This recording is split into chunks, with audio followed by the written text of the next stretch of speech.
Ano ba to, Kuya Kim? Forever tormented ka na ba niyan? Yan ang impyerno. Tamo, yan yung never-ending fire. Unquenchable fire, sabi nga.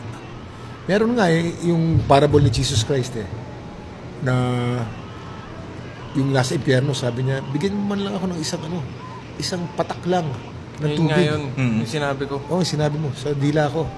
Para lang matanggal tong init ng apoy. Wala, di na pwede. But they made their choice early on. They made their choice nung buhay pa sila, kaya nandyan sila ngayon. Hindi ka na maliligtas yan, Kuya Kim? Hindi na. Kaya, man is basically fallen. Lahat naman tayo, papunta dyan All have sinned and fall short of His glory. Kaya nga siya namatay. Kaya siya namatay. Ayan ang dahilan. Ayaw nyo yung mapunta tayo dyan. Kasi dyan tayo pupunta. Because of original sin. Lahat ng tao, dyan pupunta. Ngayon, ang mundo, dinadaya pa tayo nito. Yan. Akala meron pa tayong ligtas. Kaya nga sabi, ikalat ang salita. Tama. Para maligtas lahat. Kaya namatay si Kristo sa krus para hindi tayo mapunta dyan. Sinakripisyo niya yung buhay niya para hindi tayo mapunta dyan. Pag gagawin lang natin, tatanggapin lang natin Yun lang. Pag tinanggap mo, magre-repent ka sa kasalanan mo. Natural ka magre-repent pag tinanggap mo Teka muna, hindi ba mukhang pinopromote natin religion natin dito? Hindi, pinag-uusapan lang O natin. talagang katotohanan to? Tawag dyan hindi religion. Ang tawag dyan relationship. Kunyari, mahal na mahal mo yung misis mo. Well, mahal na mahal mo siya. Gusto mong pinag-uusapan palagi yung mahal mo. Ang religion kasi, mga seremonyas, mga dapat mong gawin para mapalapit ka sa Diyos. Hindi yun. Ito relationship to Dahil mahal natin si Kristo, gusto natin pinag-uusapan. Hindi natin pinopromote. Kung gusto niyong sumama, okay din. Kung ayaw, Kaya kami free will no? Free will.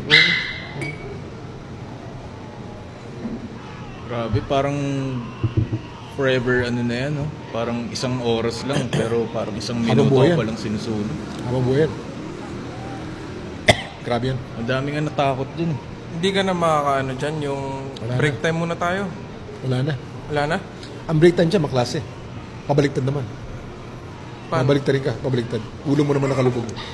Tapos ang susunod na break time, nakataas yung ulo mo. Ganun din. Grabe yan. Sabi mabubuhay ka daw ulit tapos susunugin ka.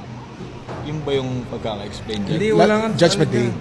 Mahabang usapan yan. Ako, ayon sa nakasulat naman sa Apocalypse o sa Revelation, on the last day, pagdating ni Kristo sa pangalawang beses, lahat ng mga namatay na babangon at bibigyan ng husga kung saan ka pupunta. Mahabang usapan yan. Mahirap pag-usapan dito.